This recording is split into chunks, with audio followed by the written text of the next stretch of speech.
The Duke of Sussex has progressively been stripped of his royal titles and roles since he and Meghan Markle stepped back as senior royals last January.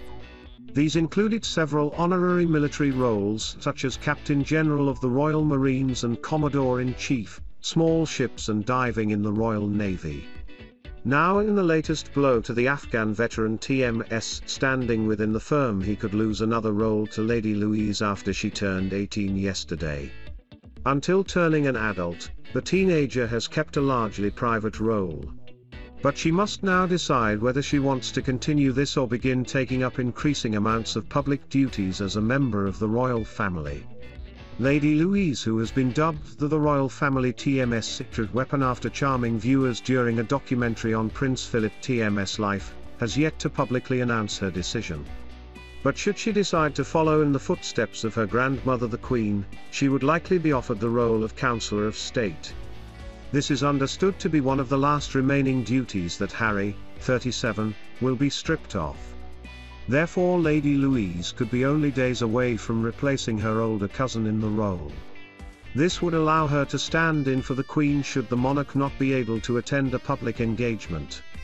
The daughter of Prince Edward and Sophie is 16th in line to the throne.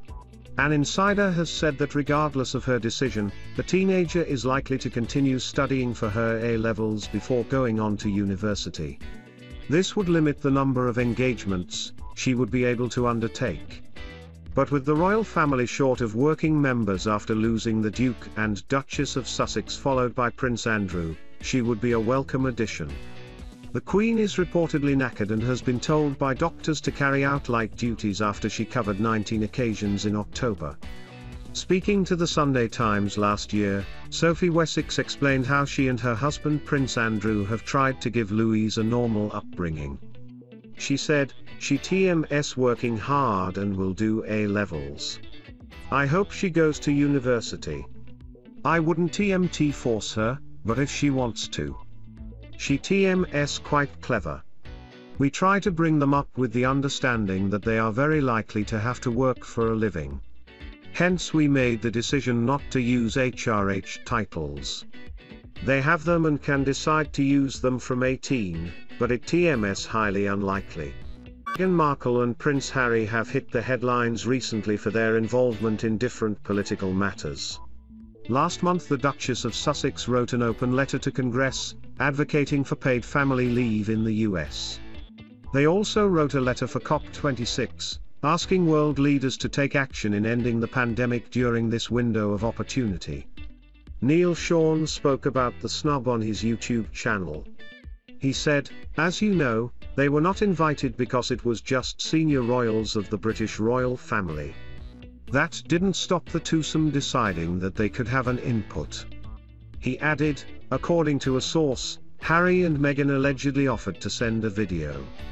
Any chance to get on Zoom and they're there.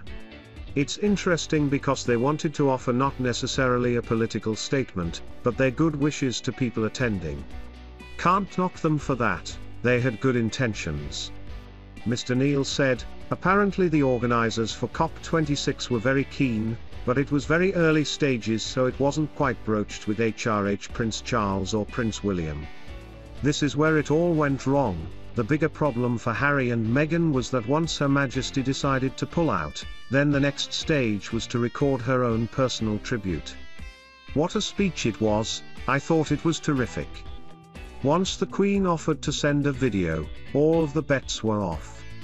This is the problem Harry and Meghan have going forward, the other senior royals have the seniority. COP26 organizers were very thankful at the fact Meghan and Harry offered to do a video. The couple have since made a statement vowing to become carbon neutral by 2030. Hard for him. Prince Harry to have found COP26 speech snub genuinely hurtful. Camilla's ginormous 5-strand necklace worth $8 million shows richness. A look at Queen's $66 million necklace, most expensive piece of royal jewelry in world, they claimed, as global leaders convene for COP26 to commit to solutions for our climate crisis. All of us at Archewell, led by the Duke and Duchess of Sussex, share our pledge towards a more sustainable future by becoming net zero by 2030. We are a young company, but today, Archewell joins our co-founders in committing to reach net zero carbon emissions by 2030. Achieving net zero carbon emissions means making a series of choices over time to make that footprint as small as possible while compensating for any remaining emissions through high-quality carbon removal projects. They have recently been slammed for their frequent use of private jets. Lilibet Diana is the 5-month-old daughter of Prince Harry and Meghan Markle, with speculation having surrounded her christening since her birth in June. Questions over whether it will happen in the US, the UK, or even at all, have surfaced in recent months.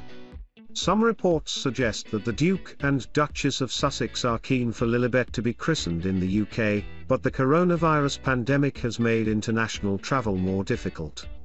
But the UK is now opening up to foreign travel, with the rest of the world closely following. Lilibet's brother, Archie, was born in May 2019 and christened at Windsor Chapel just 2 months later. An intimate ceremony, the Archbishop of Canterbury baptized the young royal in front of a small group of friends and family. He followed a long line of members of the royal family, who have been christened, with Paul Bayes, the Bishop of Liverpool, noting that the firm has always set an example in regards to the ceremony. Christenings have an added element of significance given the Queen's position as head of the Church of England. Because of this, Bishop Bayes told Express.co.uk that, despite the uncertainty, the Queen would be rejoicing and hoping that Lilibet is christened. When asked if he believed it would be important for the monarch to be present during Lilibet's christening, he said, "For me, as a Christian, the main thing is the act of the christening itself. If things go wrong at a birth and it looks as though the baby isn't going to live that long, the hospital chaplain would come, only on request, and baptize the baby before it passes away. In that case, you of course don't wait around for the family to come, you do it as fast as you can. I think this underlines what the main thing is about this. Having said that, it's always wonderful to have a party, and if that's possible I'm sure that will be lovely. But with a lot of families, including the royal family, widely spread across the country and world, it's sometimes not possible. I'm sure wherever Lilibet is christened, the Queen and all members of the family will be rejoicing and hoping for that blessing. While a person can be christened at any age, the ceremony can only happen once. A Christian practice, Bishop Bayes explained that parents often want their children to be christened as it acts as a good start in life by being blessed by God. Don't miss on the Christian side, a christening is a welcome into God's family. Bishop Bayes said, "It gives an opportunity for families to feel that they're asking God's protection and blessing for their child. And, it gives a chance for the church to say that we believe God loves everybody and that God comes to meet us even before we're old enough to realize what's going on." Among members of the royal family, christenings have been very public affairs. Over the years, it has been customary to see pictures of the firm gathering together for the ceremony. Since 1841, the baptism of Queen Victoria's daughter Princess Victoria, royal babies have all worn the same trailing royal christening gown designed by Janet Sutherland, or at least a replica of it. In 2004, the Queen commissioned Angela Kelly, her dressmaker, to create an exact copy of the original outfit. This was then worn by James, Viscount Severn, at his christening in 2008. The gown or its replica has been worn by 62 royal babies including Queen Elizabeth II, according to the Royal Collection Trust.